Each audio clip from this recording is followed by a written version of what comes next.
Sometimes group members become polarized, holding steadfastly to two different ideological perspectives. What do you see as the two perspectives in this next vignette? I'm noticing that although, I was one of a few members of the group that were late today, I didn't duke it out with you. It was Mary. And Mary duked it out yesterday with Pat. And I've noticed that I've kind of sided with Mary throughout this whole thing.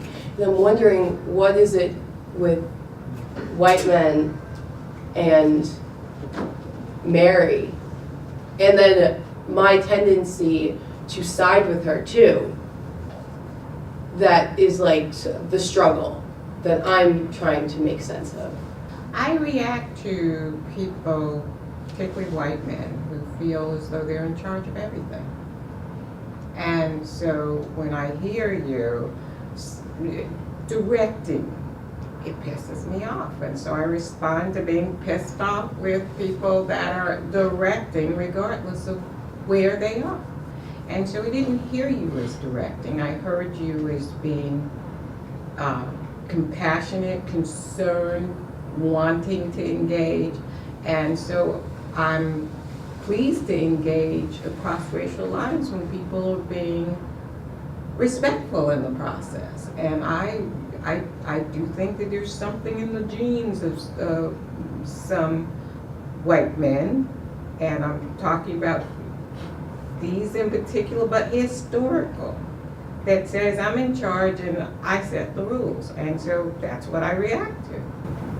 For me, what that brings up for me is, I want to ask you, what would it take for me to be in a leadership position? What is it about me that doesn't get to be a leader, that you don't react that way to? It is my wish that you could be in a leadership role and not feel like you have to tell everybody what to do. Well, what is your definition of leadership then? In my mind, that leadership is not necessarily the first person who talks. It's not necessarily the person who gives all the instructions. There's leadership from behind, there's leadership from the middle, and it takes all sorts of forms. And even the person with veto power, that has leadership in itself. So I think that for me, one of the key characteristics of being able to lead is to be able to pull a group together, and that requires being able to have a curiosity to engage. I think, going back to what Mary said, as the second African American woman in the room, I understand what she's feeling with her saying that she has a problem with white men who feel like they need to take charge. But I think there's a generational difference, because it's not just for me,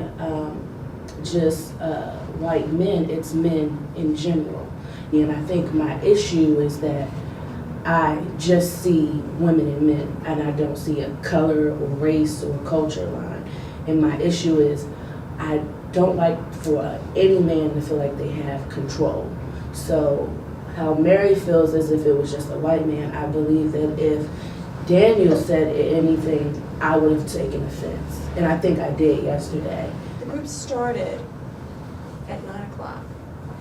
And the question was whether or not you were going to use the time in the way in which it's been prescribed. And although one side of the argument, if you will, is that the white men have tended to give voice to questions, but not only white men, the question of time boundaries and how do we manage them. The flip side to that question is, what would happen if no one took responsibility for managing our boundaries, such that, there's a protective element in it that the group benefits from, to the extent that one values being here together, still yet we have one person who's not yet come.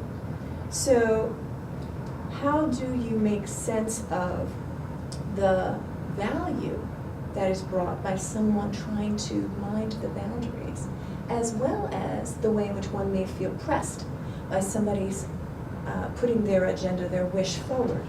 Because this group has an either-or perspective. Some things go to where it's bad, and it's a problem. In this vignette, Mary states that she is pissed off when white men act as if they are in charge. When Arthur asks if she could see him as a leader, he may be referring not only to his race, but to his age and experience. Maritza, the young Asian woman, steps in to challenge Mary on her definition of leadership. Monique, the young black woman, says that she does not see color. Gender seems to be more important to her. She is breaking her racial alliance with Mary, and in some ways joining the younger members, Arthur and Maritza.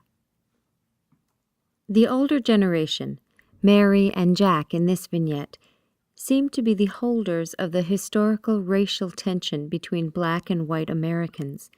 Sometimes racial dynamics are so strong that it is hard to see the positive sides in interpersonal and group relations. The consultant points out the protective element displayed by the white men of taking responsibility for the time boundaries, as well as the feelings of oppression the behavior might stimulate in members from disenfranchised groups.